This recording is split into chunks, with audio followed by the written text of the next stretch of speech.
కార్మికుల ఐక్యత, కార్మికుల ఐక్యత, కార్మికుల ఐక్యత,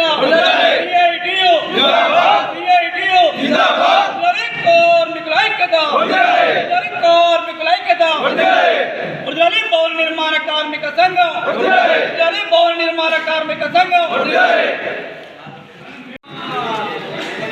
ఈరోజు మోతే మండల భవన నిర్మాణ కార్మిక సంఘం 2వ మహాసభ జయప్రదంగా ముగిసింది.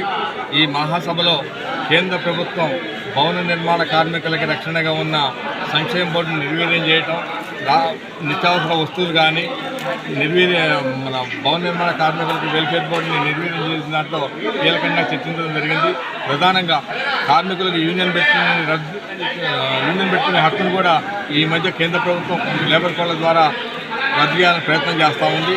అదేవిధంగా కనీస వేతనాలు లేకుండా చేస్తూ ఉంది, పని గంటలు పెంచుతూ ఉంది, నిత్యావసర వస్తువుల ధరలు కూడా రోజు రోజు పెరుగుతున్నాయి. అదేవిధంగా కార్మికులకి వెల్ఫేర్ బోర్డులో ఉన్న కార్మికులకి రక్షణగా ఉన్న లేబర్ కోడ్లకు వ్యతిరేకంగా పోరాడాల్సిన అవసరం ఉంది. అదేవిధంగా జూలై 9న జరిగే దేశవ్యాప్త సమ్మెలో కూడా కార్మిక వర్గం ఈ రోజుకే సమాయత్తం అవుతుంది. రాబోయే రోజుల్లో కార్మిక వర్గం ఐక్యంగా పోరాడాల్సిన అవసరం ఉంది. ఇప్పటికే నిత్యావసర వస్తువులు పెరిగిపోతున్నాయి, విద్యుత్ సంస్కరణలు తెస్తుండ్రు. విద్యుత్ సంస్కరణల వల్ల రాబోయే రోజుల్లో ప్రజలపై భారాలు పడే ప్రమాదం ఉంది. ఈ సందర్భంగా జూలై 9న జరిగే దేశవ్యాప్త సమ్మెలో కార్మిక వర్గం భాగస్వామ్యం కావాలని సందర్భంగా పిలుపునిస్తా ఉన్నాం. మోతే మండల కేంద్రంలో భవన నిర్మాణ కార్మిక సంఘం మోతే మండల మహాసభ జరిగింది. ఈ మోతే మండల మహాసభకు మొత్తం మండల వ్యాప్తంగా దాదాపు అన్ని గ్రామాల నుంచి కూడా కార్మికులు పెద్ద ఎత్తున పాల్గొన్నారు. ఈ సందర్భంగా ఈ మహాసభలో మరి నూతనంగా 11 మంది నూతన మండల కమిటీ కూడా ఏర్పాటు కావడం జరిగింది. వారికి ముందుగా శుభాకాంక్షలు తెలంగాణ వ్యవసాయ కార్మిక సంఘం తరఫున తెలియజేస్తా ఉన్నాను. సోదరులారా, కార్మికులకు ఒకటే విజ్ఞప్తి చేస్తూ ఉన్నాను. ఈరోజు కేంద్రంలో అధికారంలో ఉన్నటువంటి బీజేపీ ప్రభుత్వం అనుసరిస్తున్నటువంటి కార్మిక, వ్యవసాయ కార్మిక, రైతు వ్యతిరేక విధానాలకు వ్యతిరేకంగా రేపు ఈ నెల 9వ తారీఖు నాడు దేశవ్యాప్త సార్వత్రిక సమ్మె జరుగుతూ ఉంది.